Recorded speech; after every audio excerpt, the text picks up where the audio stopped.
Bonjour à tous, c'est Laurent. Donc aujourd'hui, je voulais vous présenter ce que c'est que Docral, un projet SaaS que j'ai développé sur ces derniers jours qui se base sur le modèle de reconnaissance de caractère OCR Mistral qui a été annoncé autour du 15 décembre. Donc là, on est le 22.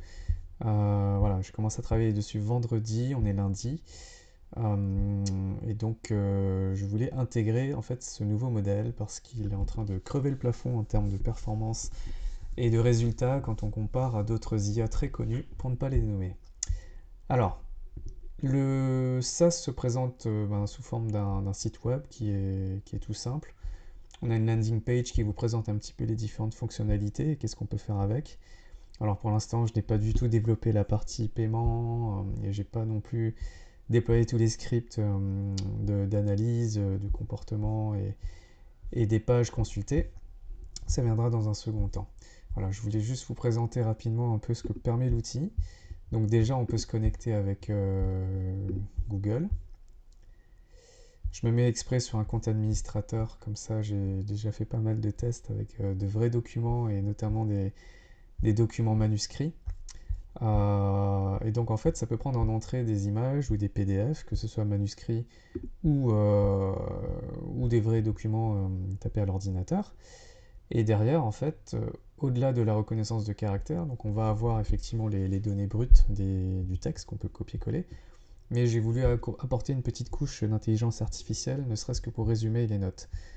Sur cet exemple où c'est assez mal écrit, donc on voit que la synthèse est plutôt bonne, et que derrière, moi, je peux récupérer le texte, ainsi que le markdown derrière si je veux copier-coller dans Google Doc.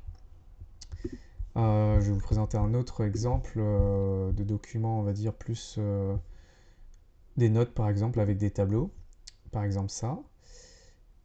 Donc on voit comme d'habitude le résumé et le document en fait va me donner tout de suite un tableau que je peux copier, coller dans un email en format HTML ou directement dans Word.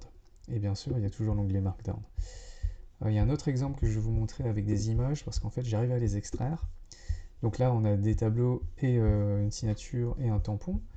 Donc quand on va dans Documents, effectivement, voilà, on récupère tout avec les images. Donc tout ça, c'est permis grâce à l'IA de Mistral.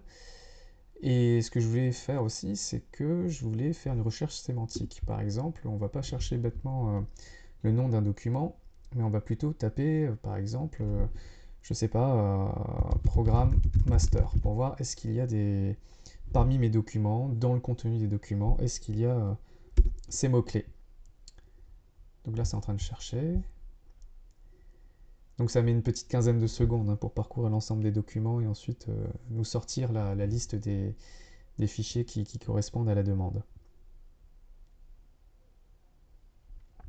Voilà, donc 12 fichiers, 12 documents retournés. Bon, j'ai quitté, mais voilà, en gros c'était pour vous montrer que ça fonctionne. Et puis voilà, donc derrière il y a des workflows N8N qui tournent. Je vais vous montrer très rapidement si l'écran veut bien monter. Donc j'ai fait ça sous forme de, entre guillemets, microservices. Comme ça, on isole un petit peu les différentes composantes. Et comme ça permet de développer et d'isoler s'il y a des bugs, pour ne pas avoir des effets de bord sur l'orchestrateur ou d'autres workflows. Je les ai tous connectés à MCP, sachant que MCP, en fait, j'ai des petites limitations, je trouve. Je ne sais pas si c'est parce que moi, N8N est hébergé sur ma propre infrastructure. Donc je ne suis pas sur des serveurs online, hein, c'est mes serveurs à moi. En tout cas, voilà, j'ai réussi à développer l'ensemble des workflows qui en fait ont chacun un rôle. Et derrière, il y a du Supabase et l'ensemble est hébergé, le front est hébergé sur Cloudflare Pages. Voilà. Donc je voulais faire un petit cas d'école, je me suis amusé sur ces derniers jours pour intégrer cette solution. Donc n'hésitez pas, si vous voulez la tester, c'est open bar pour l'instant. Allez-y, éprouvez-la, et puis à un moment donné, n'hésitez pas à me faire des retours pour me demander de nouvelles features ou me faire part d'éventuels bugs, et puis comme ça je vais pouvoir derrière améliorer l'outil. Merci et à bientôt.